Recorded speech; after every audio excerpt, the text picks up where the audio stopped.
let's look at Moderna beyond its COVID-19 vaccine work. So it currently has 24 mRNA development programs in its pipeline. 13 of those have entered the clinic.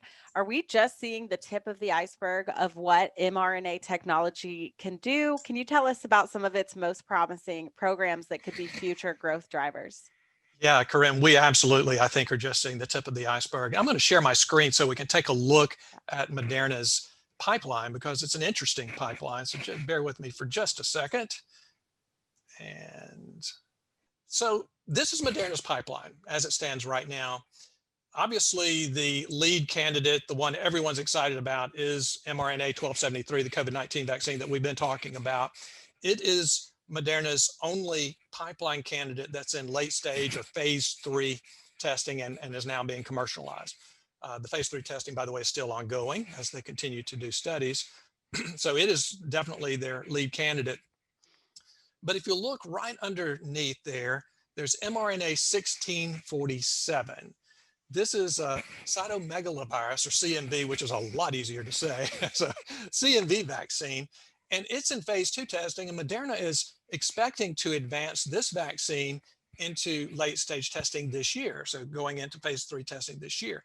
Well, this vaccine actually has significant potential. So CMV is the leading cause of birth defects in the United States. I think up to maybe around 12% of babies with CMV end up dying before they reach the age of 1 year old. So, there's a real need here. There are no approved vaccines whatsoever for CMV right now.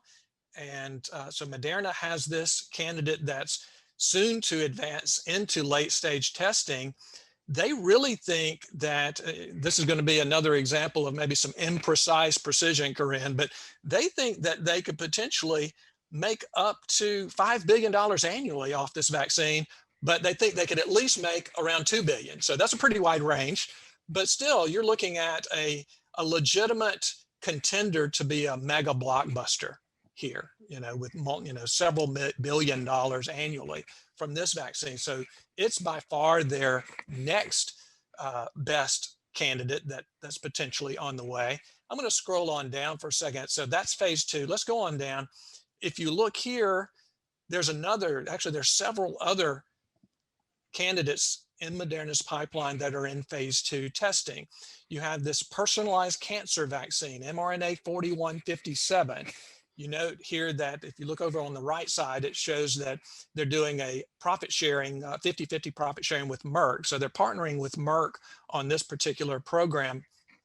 But this one has a lot of potential as well. What they're doing is they run the genomic sequencing of a tumor in a person to determine which, what's called neoantigens in that tumor, are the best candidates for them to kind of program mRNA to put into the body to create proteins that then cause the body's immune system to attack that particular type of cancer more effectively. So it's a really novel strategy that has a lot of potential. Again, it's still in phase 2 testing, way too early to know for sure if it's going to pan out, but a lot of opportunities there. Obviously, Moderna wouldn't make as much money off of it because they're doing this profit sharing split with Merck, but a real promising candidate.